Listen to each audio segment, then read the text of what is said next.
Hi, welcome to the second installment of Front Lobby Confessionals. This, of course, is how to put the ROI in your URL. If you didn't see the first part, I strongly recommend that you watch that first before you watch the second part, unless you're sort of one of those people that likes to eat dessert first before you sink your teeth into a big steak. But please watch the first part first. I want to talk to you first about a couple things that are really important when you understand how to make your website a sales machine.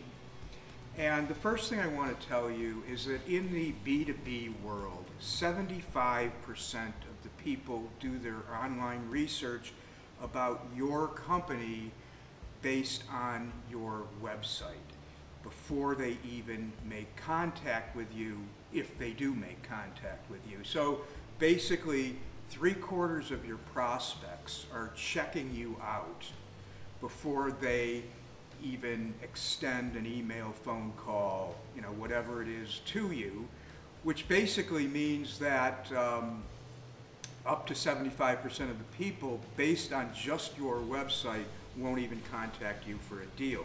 I want to also tell you that research shows that people that are researching you online will go to 9 other websites in their due diligence. So many of those websites would, of course, be your competitors, but some would be review sites, or if they want to know what kind of employer you are, they might go to Glassdoor and check you out.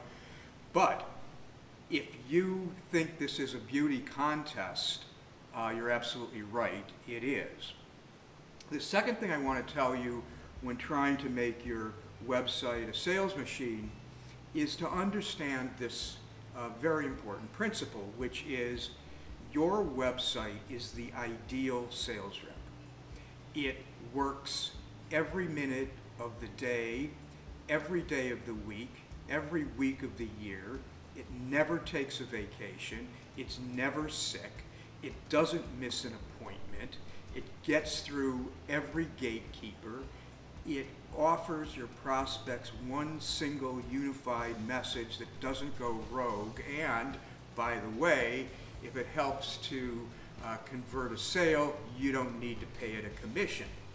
So a sales rep like that, you would do everything you possibly could to keep and support and make better if that was even possible. And you need to do the same thing with your website. So here are a couple of things I want to tell you to do. Number one, all good sales reps know exactly who they're talking to. They don't use the message for the same message for everybody that they're pitching. If they're pitching an engineer, they have one set of pitch flows, and if it's a CEO, it's a different set of pitch flows and power statements, and your website needs to do the same. If you have disparate buyer segments, you don't use the same tone across all of those segments, particularly if they're different. So make sure that you write to each buyer segment in a tone that they can understand and identify with. Second thing about turning your website into a sales machine is that many people say a good sales rep always asks for the order. Well, that's not exactly true. A good sales rep knows when to always ask for the order. In the right time, at the right place, in the right light is usually what we say. Now, your website doesn't have that luxury of interaction, so you need to have a call to action, a CTA, on every single web page on your site, every single one. And if your site has longer pages and scrolling pages, you should have 2 or even 3 calls to action on every single page of your website.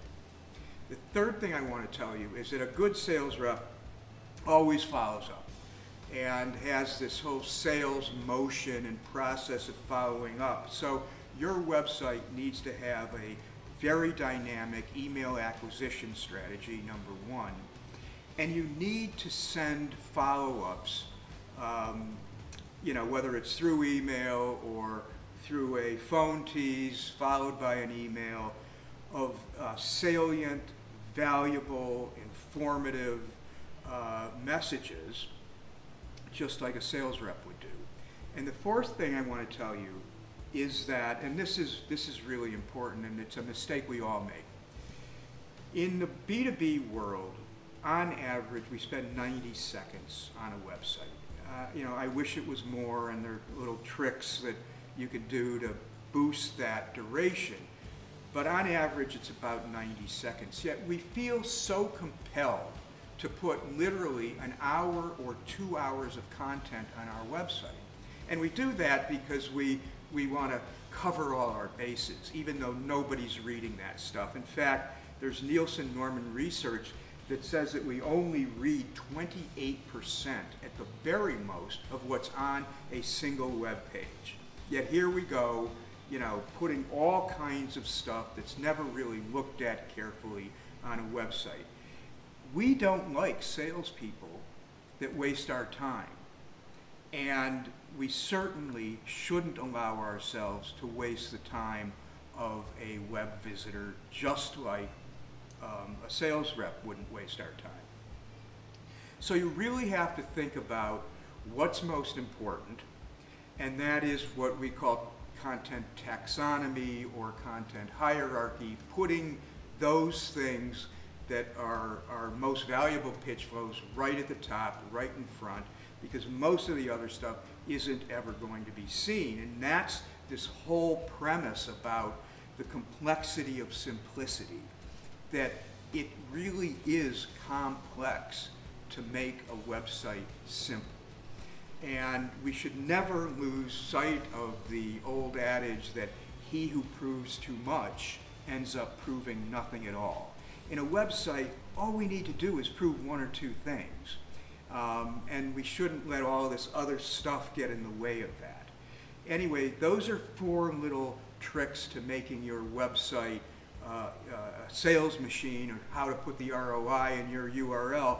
If you want to know anything else, feel free to reach out to me either through our website or through LinkedIn, and I'll do my very best at answering your questions. Thanks for tuning in.